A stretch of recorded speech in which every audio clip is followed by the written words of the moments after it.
I went camping alone in the Rockies. Something drew a circle around my tent. I don't camp alone anymore. I know everyone says that after a bad trip, but I mean it.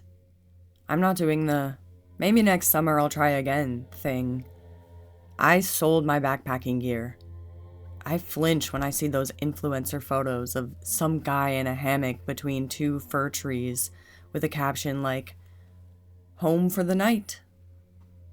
Because when it's actually dark, and you're actually alone, and the nearest help is a 2-hour hike and a dead phone away, home is only as safe as whatever decides to leave you alone. I learned that last September in the Rockies. It was supposed to be a quick solo overnight. Nothing extreme. Just one night out to clear my head after a pretty rough month. Breakup, job stress, the usual, maybe my life is quietly falling apart, pile up. I drove up from Denver on a Friday, up 36, and then onto a smaller county road that always feels like it shouldn't be a two-way. I hit the trailhead late afternoon. I'm not going to name it because I still have friends who go there, but if you know the Front Range, you'd recognize the setup. Gravel parking lot, brown Forest Service sign half peeled, bear warnings stapled everywhere. A pit toilet that always smells like someone tried to light it on fire and gave up halfway through and just walked away. The lot had maybe 4 cars when I pulled in. A Tacoma with a roof rack, a Subaru with 3 faded National Park stickers, an old Civic with a cracked taillight, and a white Jeep with out-of-state plates, dusted in red dirt like it had been all over Utah. Inside the little wooden kiosk, there was the usual spiral-bound trail register with a chewed-up pen on a string. I signed it with my normal small handwriting. Name, Alex M. Party size, 1. Destination, Upper Creek Meadow. Nights, 1. It's around 5 miles in. Nothing crazy, but enough that you're past the day hikers by the time the sun goes down. The air had that early fall feel. Warm when you're moving, cold as soon as you stop. Aspens already turning lower down, patches of yellow between the darker pine.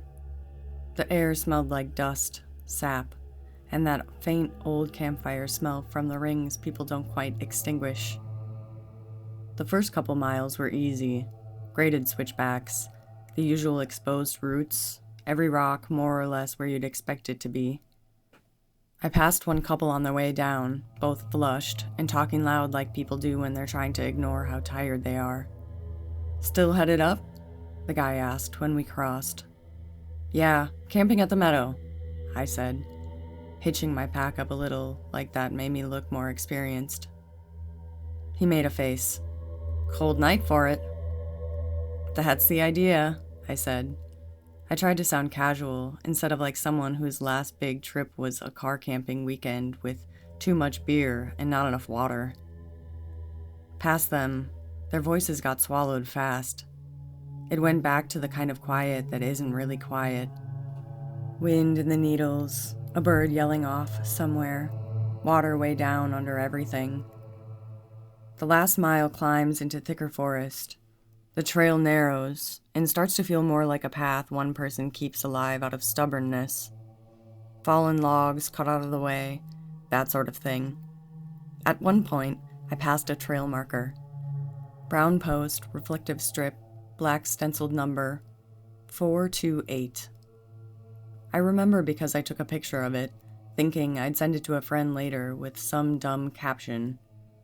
It ended up being the last photo on my phone before everything went sideways. By the time I reached the meadow, the sun was sliding behind the ridge. The light went from gold to flat in the time that it took to shrug off my pack. Upper Creek Meadow isn't dramatic. It's just a wide, flat clearing with waist-high grass, a narrow creek along the far edge, and a ring of dark timber around it like a wall. Someone had built a small stone fire ring years back, but there were no recent ashes. No voices. No tents.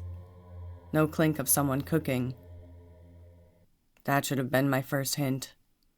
It's a popular spot. On clear weekends, you usually see at least one other group tucked along the edge. I told myself I'd just gotten lucky with timing. I set up near the tree line, not too close, not too far. Ultralight tent, low profile. Sleep pad. Bag rated to 10 degrees. I'd never actually tested that low. The creek was just loud enough to be soothing. I boiled water, poured it into a bag of freeze-dried chili mac, and ate sitting on a flat rock while my breath started to show in the air. It felt good. Simple. No notifications, no emails. Just the creek and the occasional crack of something in the bush that I assumed was a squirrel. Or pretended was a squirrel, anyway. I stayed out until the sky went from dark blue to black, and the stars popped on one by one. You could see the faint smear of the Milky Way. Somewhere to my left, an owl made that low, muffled call that always sounds closer than it is. When the cold finally slid in under my jacket and into my sleeves, I put out my little fire, stirred the coals, double-checked that they were dead, hoisted my food up in a bear bag, and crawled into the tent. I'm not new to camping. I know the usual line. It's more dangerous walking around downtown at night than it is out in the woods. Most noises are nothing. The scary stuff lives in your head more than outside it. I believed that right up until the point I woke up and heard someone breathing outside my tent. At first, I thought it was the wind. That hazy state when you're half in a dream and half back in your body had me for a few seconds. In the dream, someone had been standing in my apartment doorway, saying my name. In real life, there was a sound right by my ear, through the thin tent wall. A slow draw in, a slower, wetter exhale. I froze. Every instinct I had, childhood, monster in the closet instinct, adult, am I about to be on the news instinct, snapped awake. I didn't move. I didn't even swallow. My eyes were open, staring into dark so complete I couldn't even see my own hand in front of my face. The faintest gray patch on the ceiling told me where the tent roof was thinner. The breathing came again. In. Long. Steady. Out. Rough, like it had to push through something on the way. It wasn't my breathing. Mine was tiny and shallow in my own ears.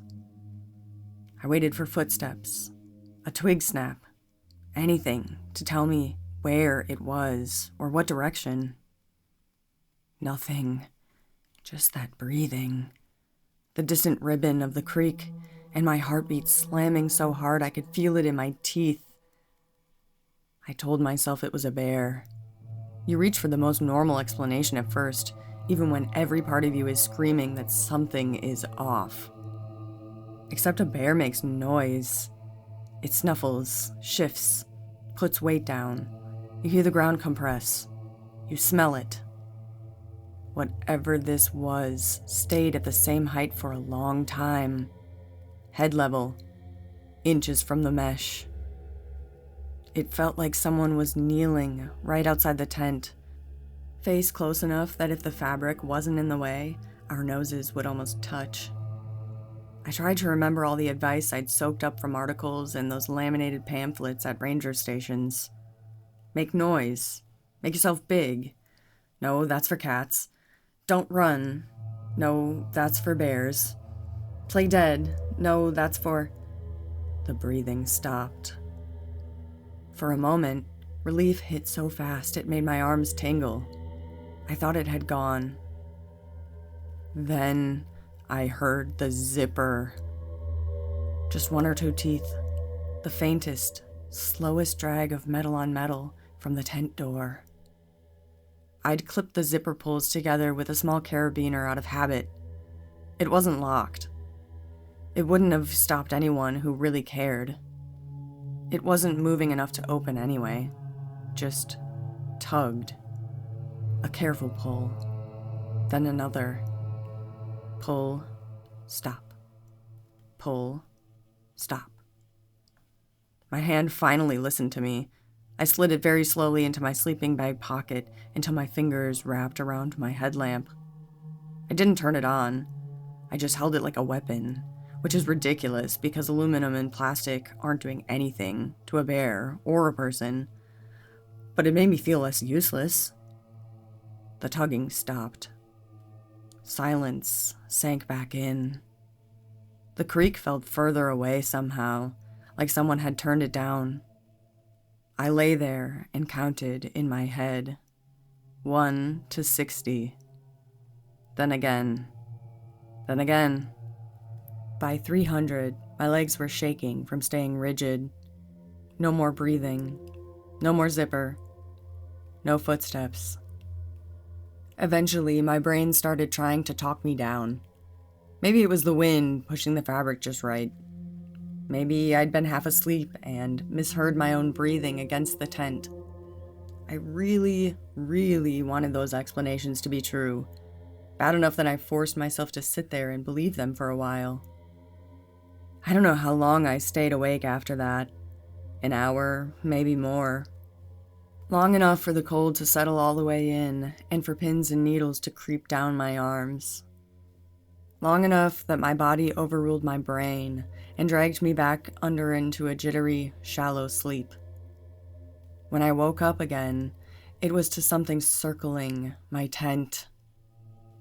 It started as a faint swish through the grass, a dragging sound, like someone pulling a heavy rope in a wide arc.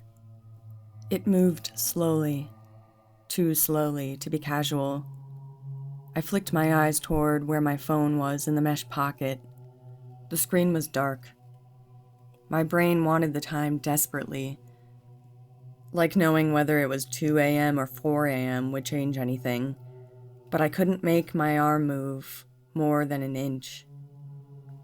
Whatever it was made a full circle. I heard it pass the head of the tent, then the left side, then the foot, then the right.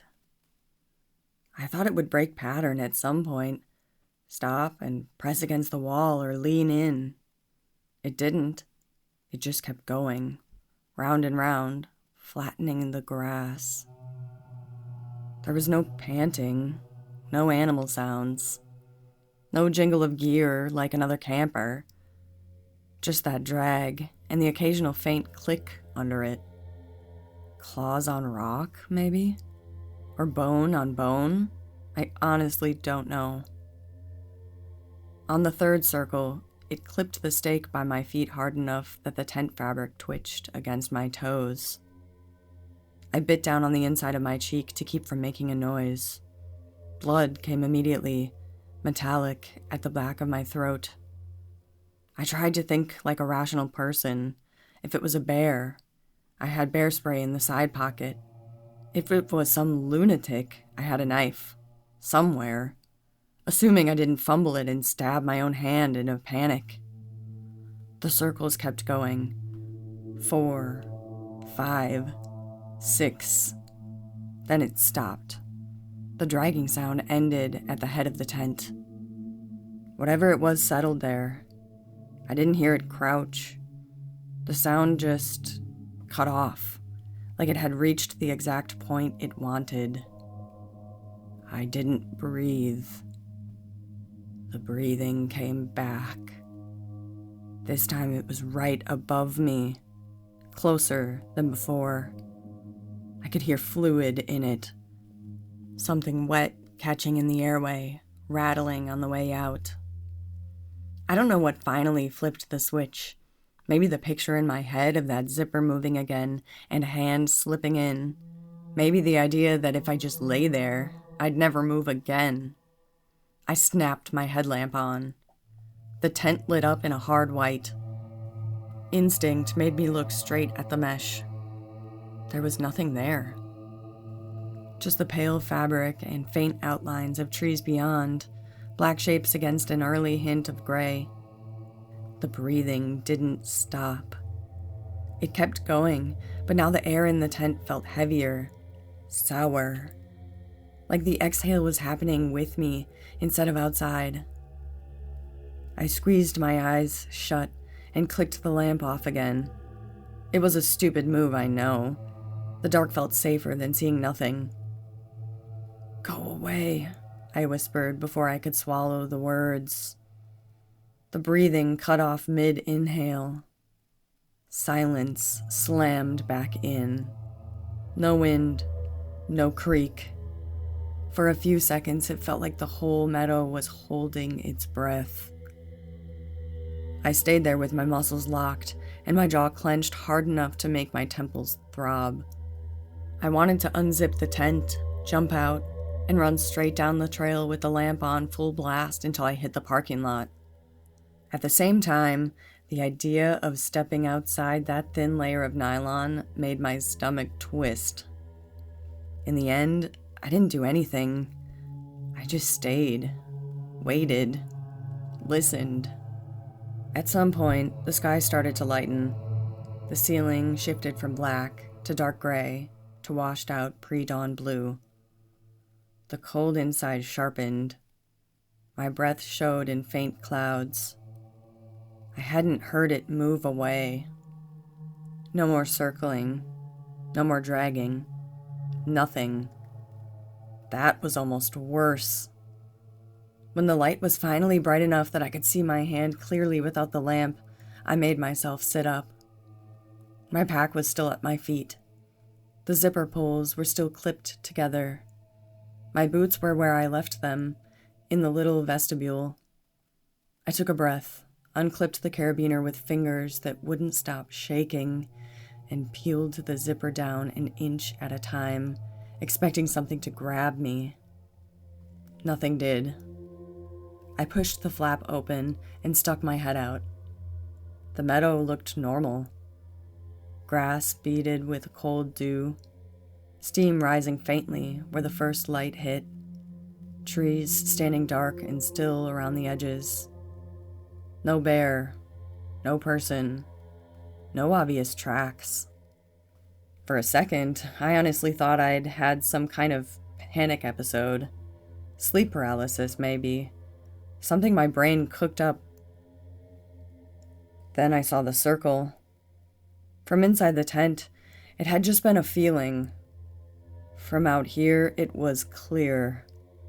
A ring of flattened grass all the way around my campsite, about 3 feet out from the tent, in a nearly perfect loop. The blades were all bent in the same direction, like something had slid along them over and over again. There were no boot prints in the dirt crossing it, no animal tracks I could see at a glance. Inside the ring, the grass was upright. Outside, upright. Just that band pressed down. I walked it twice, slowly, scanning for anything. Paw marks, claw marks, drag marks, something. My stomach felt like it was hanging a few inches below where it should be. I crouched and ran my fingers over the flattened grass. It was cold and damp, but not crushed all the way to the soil. Whatever had moved there hadn't been heavy in a normal way. "Okay," I said out loud. My voice sounded wrong in the open space. "Okay. Nope." I tore the campsite down in record time. The careful folding I usually do turned into cramming. Tent, pole, stakes jammed into the stuff sack. Sleep pad half rolled.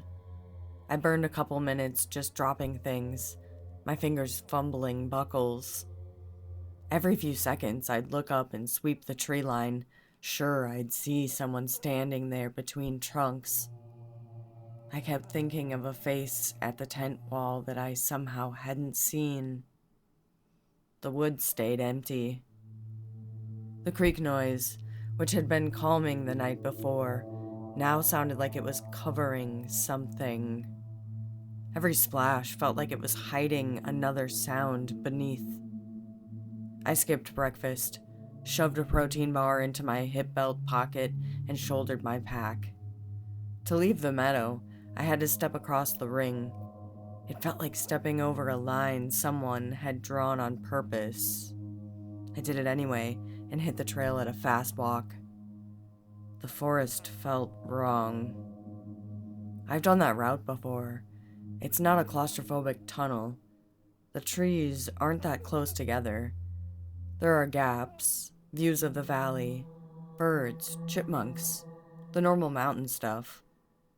Not that morning. The quiet from the middle of the night hadn't gone anywhere. If anything, it was thicker. I didn't hear a single bird, no insects, no underbrush rustle that wasn't mine.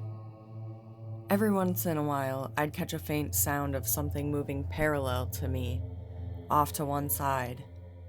Not crashing through branches, just there, keeping pace. Whenever I stopped and turned toward it, it stopped too. I told myself it was just my own noise echoing. Steep slopes bounce sound in weird ways. That's true. It just didn't make me feel any better. I checked my phone once. No signal, which I'd expected. But the battery icon was lower than it should have been, around 60% when it had been fully charged that morning. I locked the screen and put it back without looking at the time because the number wasn't going to help.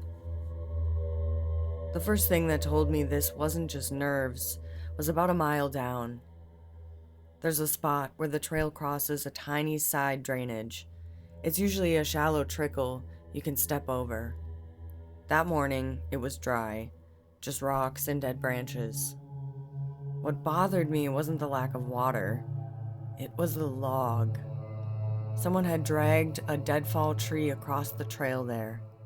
Not in a random fall angle. This was perpendicular across the path from edge to edge, like a barricade. Strips of bark were scraped clean where it had been pulled. I hadn't stepped over that log on the way up.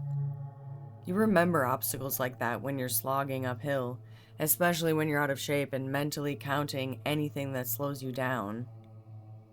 There were no boot prints in the dirt around it except mine from yesterday heading up. Where the log crossed my tracks, the soil was scuffed in a way that didn't match feet or hooves. It had been moved there after I'd passed. I stood there, staring at it, feeling the skin on the back of my neck tighten. Climbing over it meant turning my back on the slope below and the slope above.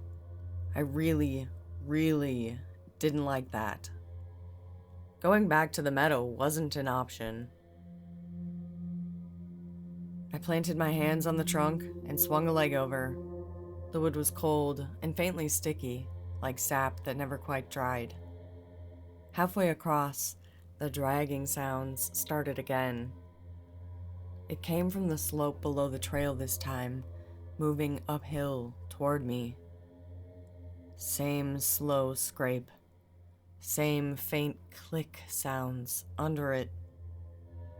I froze, straddling the log. My brain screamed, "Don't look down."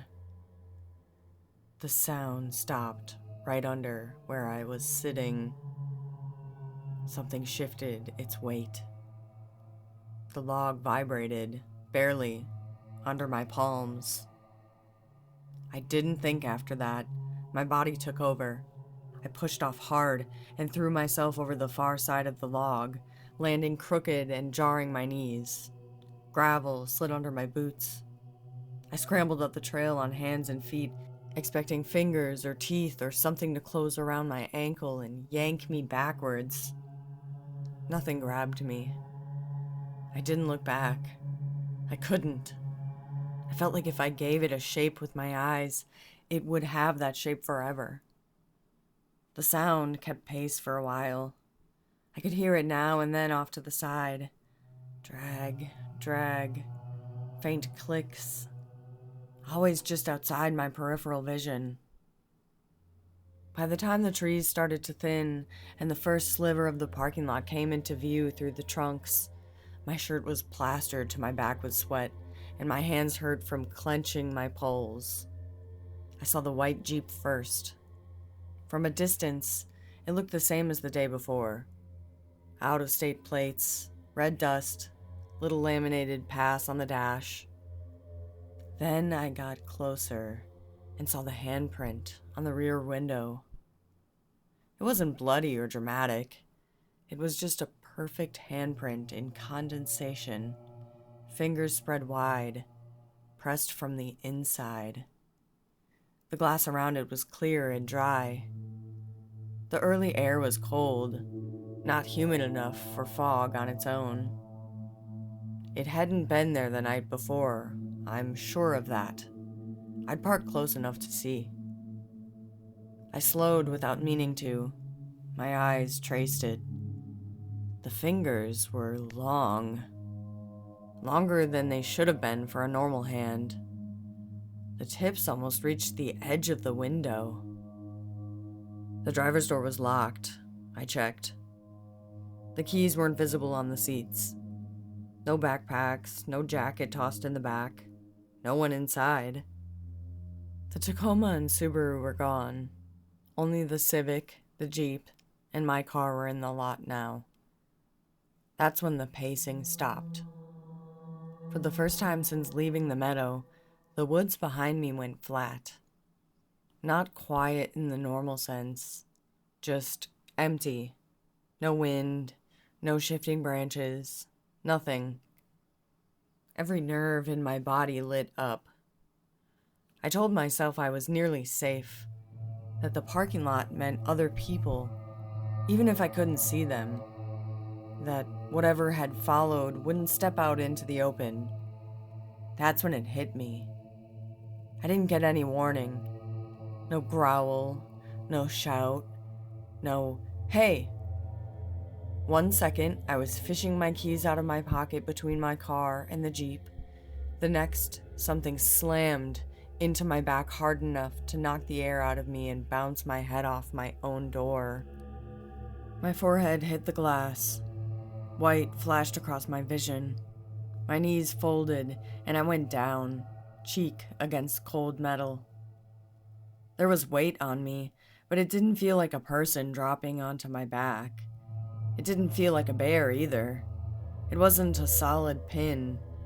It pushed around me and down at the same time, like wet fabric piled on and then pressed.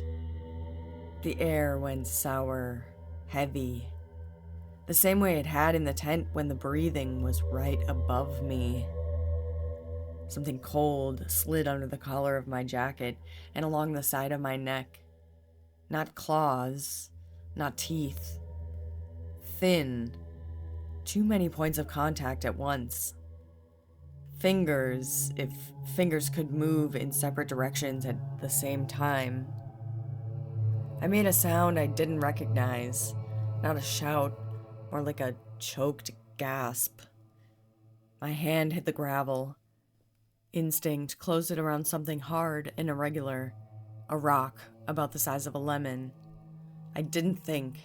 I just swung it backward and up at whatever was on me.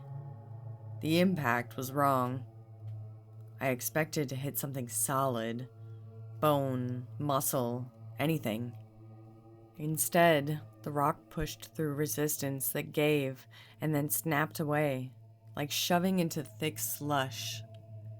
There was a damp, tearing sort of feeling through my arm more than an audible sound. The weight on my back ripped away so fast I almost fell backwards.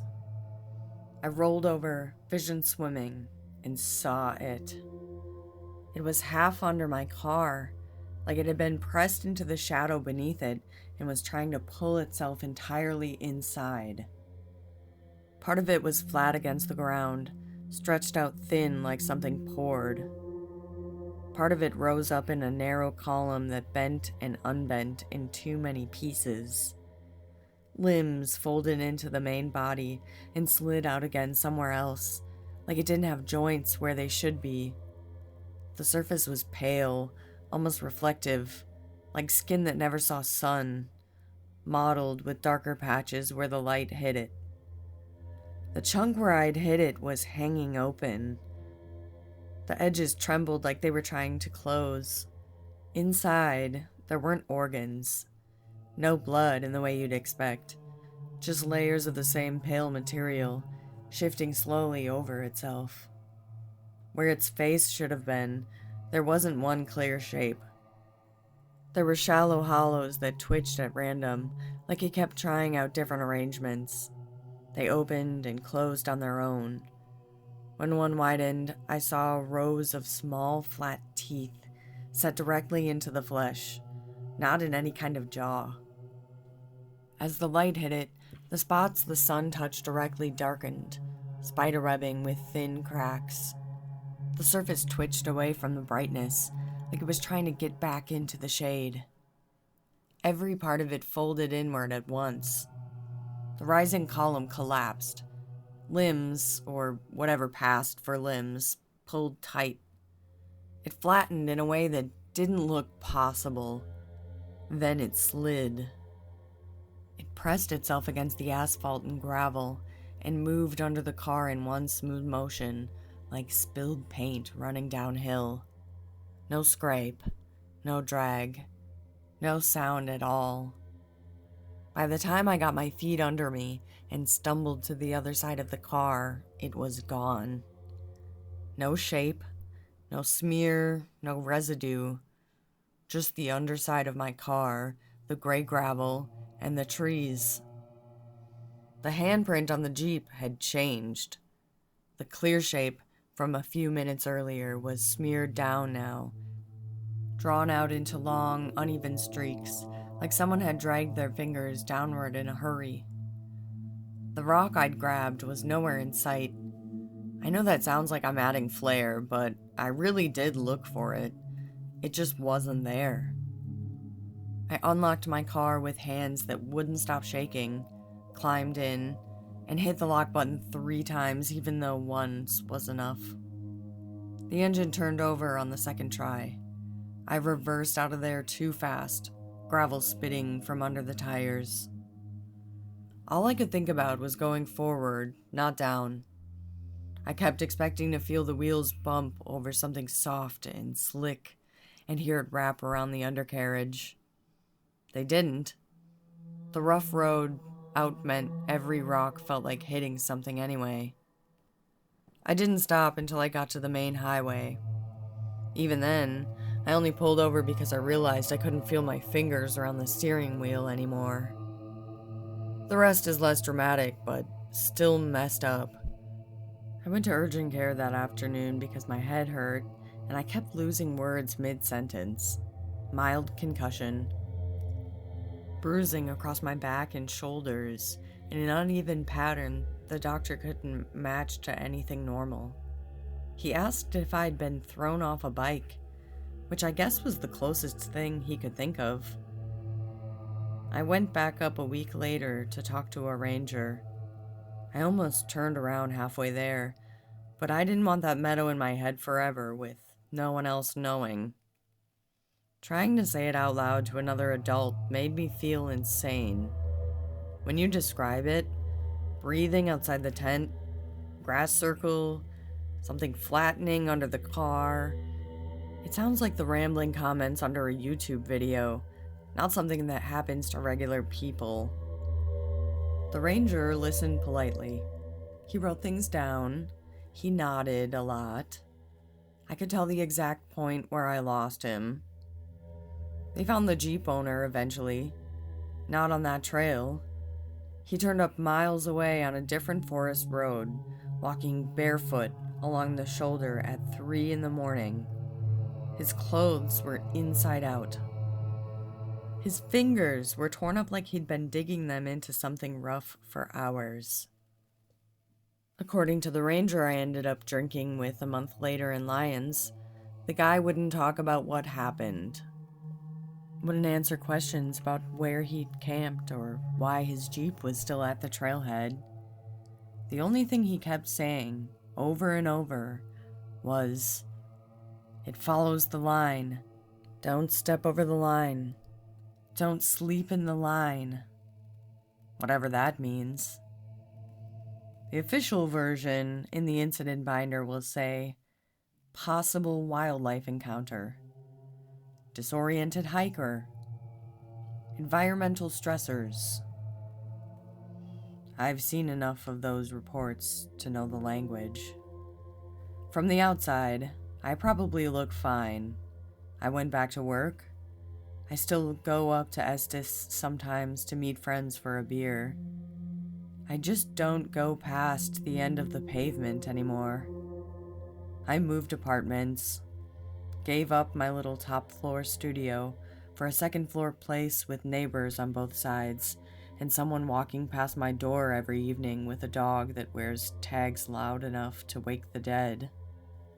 I sleep with a fan app on my phone now, not because it relaxes me, but because if something starts breathing next to my face, I want to be sure I'm really hearing it and not just chasing ghosts in the silence.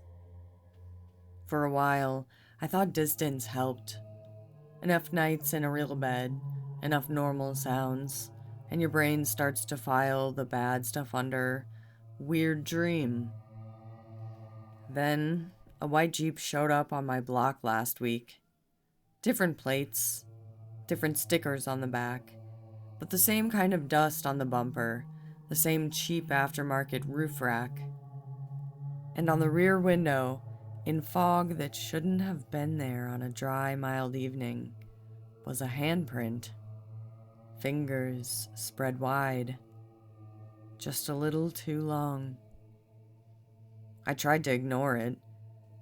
Told myself people buy decal kits or their kids mess around with greasy hands. I walked past it twice that day and pretended my stomach wasn't twisting. Yesterday, when I came home from work and climbed the stairs, I saw the strip of pale across my apartment threshold. It's subtle. If I didn't already know what to look for, I might have stepped right over it. Just a thin ring where the carpet fibers are pressed flat in a perfect arc that covers my whole doorway. I haven't crossed it yet. I'm sitting in the hallway with my back against the opposite wall, laptop propped on my knees, typing this out while my battery creeps down. My neighbors probably think I've locked myself out, and I'm not going to correct them. I guess I'm posting this here because I don't really have anyone in my life I can tell this to without them looking at me like I'm crazy. The longer I sit here, the more I swear I can hear something on the other side of my own door. Not walking, not scratching, just breathing.